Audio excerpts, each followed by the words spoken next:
Hi, have you ever wondered if there is a difference between a real and a fake integrated IC, meaning an IC produced randomly somewhere and stamped with a brand name, Texas Instrument for our case?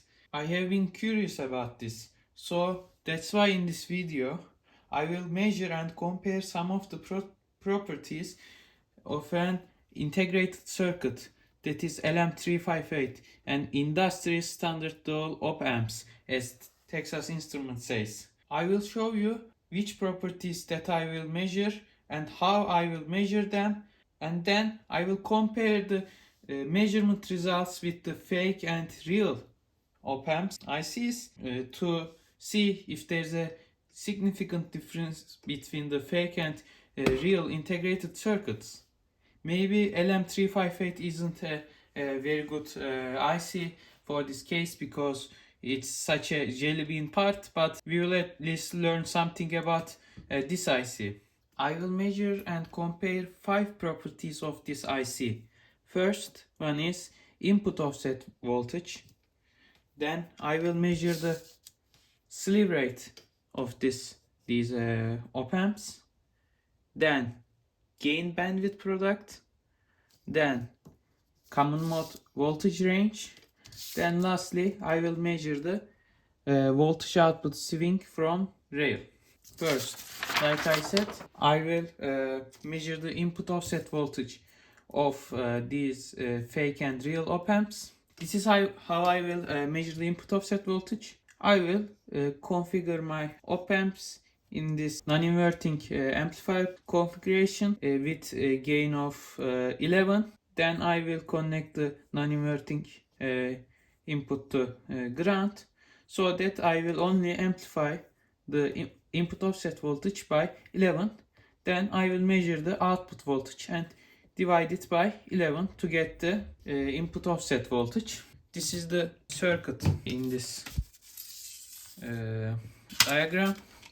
This is the real op-amp. I will show you how I will do all the measurements using this op-amp. Then I will measure one more real one and 2 fake ones to get a more reliable result about the fake and real IC differences. So this is the real one. I'm giving plus and minus 6 volts using my plus 15 ground to plus 6 ground and minus 6 circuit that I built in my first video. If you want to watch, I will put it in the description. So let's measure the output offset voltage. Now I will measure the output of this circuit. As you can see, we are getting 16 millivolt. So this means by dividing it by 11, our input offset voltage is 16 divided by 11, so approximately 1.45 millivolts. The second parameter that I will measure is slew rate. So this is how I will measure it.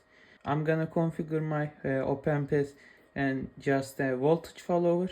Then I will apply unit step using my signal generator terminated with 50 ohm, and I will measure the slope at the output with my oscilloscope. You are now seeing the voltage at the output on my oscilloscope.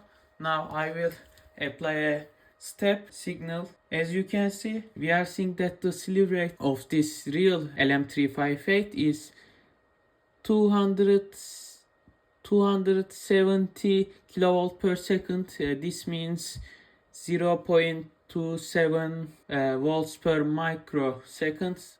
Third parameter I will be measuring is the gain bandwidth product. So how I will measure it is just I will configure my amp as non-inverting amplifier with 11 and then 101 gain, and then I will apply 200 millivolt peak to peak sine wave for the 11 gain case and 20 millivolt peak to peak for the 101 gain case. Then I will measure the bandwidth of the op-amp.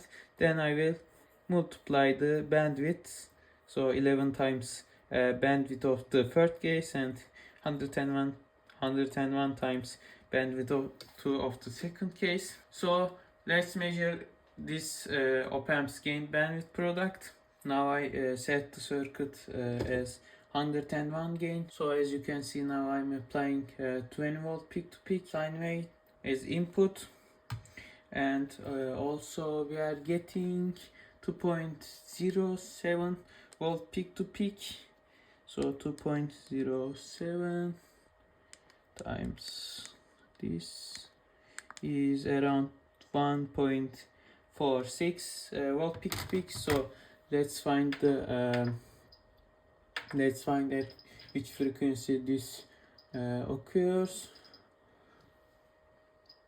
So around 7 kilohertz we get 1.46 or 7 volt peak to peak.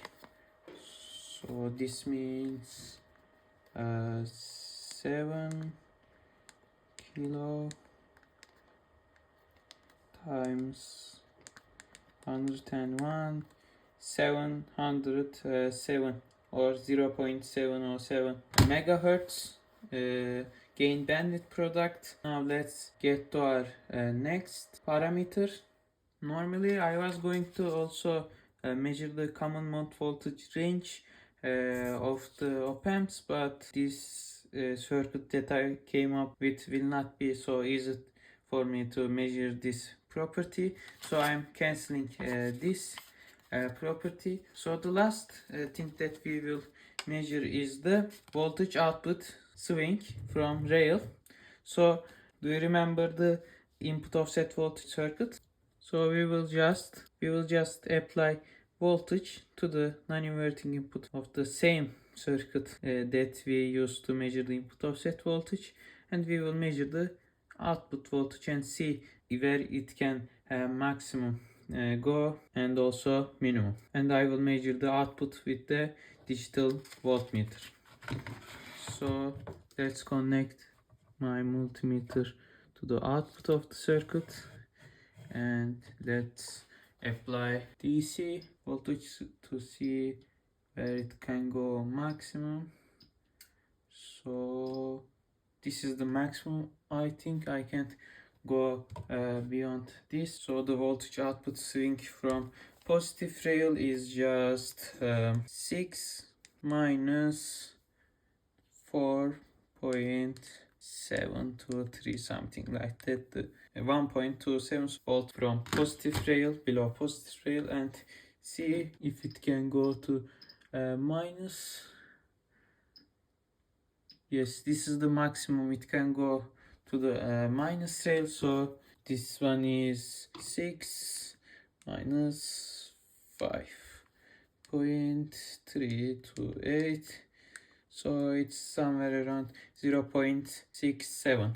So this is how I will measure the other real OPAMP and two fake LM358 OPAMPs to compare the fake and real ICs. So now I will do these things for all of them and came up with you the result, and we will analyze and see if there's a difference between them. I measured all of the OPAMPs, and these are the measurement results that I obtained. I forgot to connect a load to the voltage output swing from rail measurement when I was showing you how I will do the measurement. So I just added a 10 kilo ohm load resistance to the output of the OPAMP, just like this, just like this, 10k. So we can see that there is not such a significant difference between the fake and real ones. The measurement values are well in the spec with the datasheet values.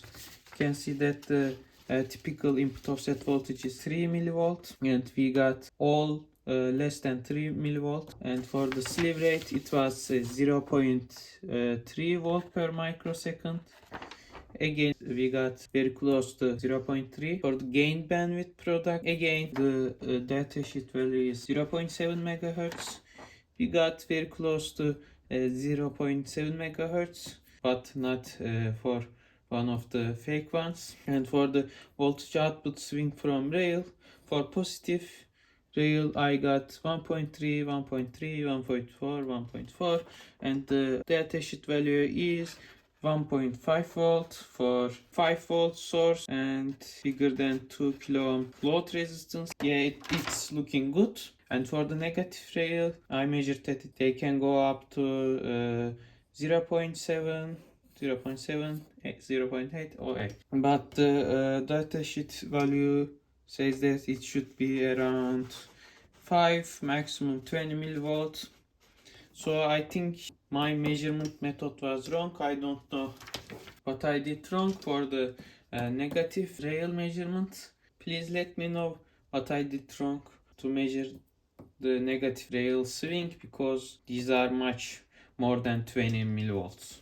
So I think we can conclude that there's not such a big difference between the real and fake ones. This IC LM358 was a very basic IC, so maybe we should do this for other exotic parts, but can say that you can choose to use a real or fake one. Maybe we can say that the real ones are more reliable because we got more similar results for the real ones, but we got some variations in the sum of the parameters. But we can't conclude anything from here, I think, about that. So I think this is the end. Thank you for watching.